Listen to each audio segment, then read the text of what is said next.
Pessoal, a grande pergunta é: será que autismo tem cura? Meu filho acabou de ser diagnosticado com autismo. Será que eu vou procurar tratamento que vise a cura? Tem várias curas que estão aparecendo aqui no Google para mim. Qual desses tratamentos ou dessas curas realmente é eficaz e eu posso confiar?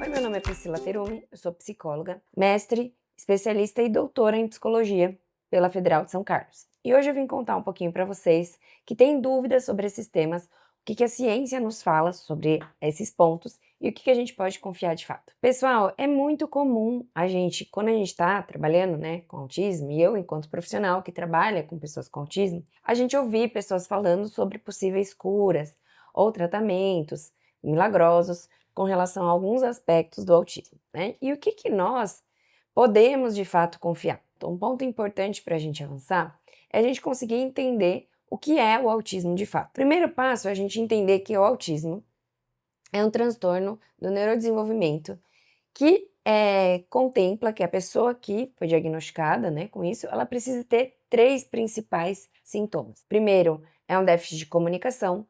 Segundo, é um déficit na interação social. E o terceiro são padrões restritos ou estereotipados. E esses 3 sintomas, eles precisam estar presentes desde o começo da vida ali dessa pessoa, né?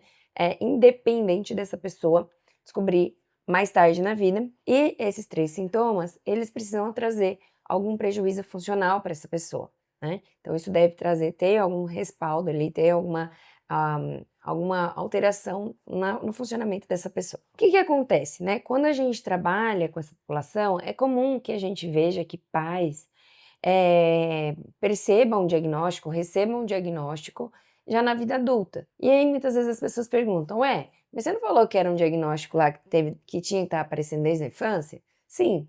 O que acontece muitas vezes com esses pais é que esses sintomas estavam presentes ao longo da vida deles, né, desde o começo da infância, só que eles só foram percebendo esses déficits, juntando os pontos ao longo da vida, porque a gente está falando de um espectro em que essas dificuldades elas podem estar mais pronunciadas ou menos pronunciadas e trazer um prejuízo que necessita um suporte maior ou um suporte menor ao longo da vida dessa pessoa. Então pode ser que tenha sido e tenha aparecido ali no começo da vida, na infância dessa pessoa, mas por algum motivo a pessoa acabou ou mascarando isso, né, tentando apagar isso, né, então sentindo essas dificuldades, mas ainda assim se expondo a ambientes sociais, ainda percebendo essas diferenças, e quando recebe realmente o diagnóstico do filho, parece que os pontos se unem e fala, calma aí, então eu também tinha isso quando eu era criança, né? Eu também apresentava esses pontos todos, eu também ainda assim percebo vários desses pontos acontecendo. Então, pode ser que eu tenha, né, também seja autista e a pessoa começa a procurar em virtude disso, tá? Agora, o nosso tema de hoje é justamente falando sobre as potenciais curas, né, que a gente vê por aí. Primeiro que, quando a gente trabalha, né, no espectro autista, o próprio conceito de cura, ele é equivocado, tá? Por que o conceito de cura é equivocado? Quando a gente fala em cura, a gente está falando de uma doença, né? Há uma doença que está acontecendo ali e a gente vai buscar a cura para essa doença, né? Como agora, por exemplo, vocês podem perceber que eu estou resfriada, né? Então, eu estou com uma doença e vou tomar remédios, ou posso só descansar e minha imunidade em si mesma vai resolver essa doença aqui e buscar essa cura dessa doença, e daqui a pouco eu não vou estar mais resfriada, porque eu estava com algo passageiro, uma doença, mas tem muitos casos que a doença é crônica, né? Como, por exemplo, o meu filho é asmático, ele tem uma doença crônica. É uma doença que percorre ao longo da vida dele, enquanto não se encontra uma cura, ele continua com tratamentos possíveis para amenizar alguns dos sintomas dele, tá? Não é isso e não é assim que a gente entende o autismo. A gente não entende que o autismo é uma doença que a pessoa tem.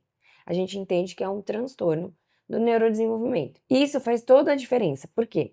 Porque a gente não busca a cura do autismo, né? Então, eu não quero tirar o autismo da pessoa, né? Quando eu estou buscando um tratamento, e principalmente um tratamento comportamental, que é o que nós fazemos, a gente não vai tentar propor uma cura para o autismo, né? Então, por mais que ele faça o tratamento certinho ali, o tratamento comportamental, a gente não vai dizer, ao final desse tratamento ele vai deixar de ser autista. Não. O intuito do nosso tratamento comportamental, né, e tratamentos que são baseados em evidência, que a gente tem hoje, é para que a gente consiga aumentar a qualidade de vida dessas pessoas.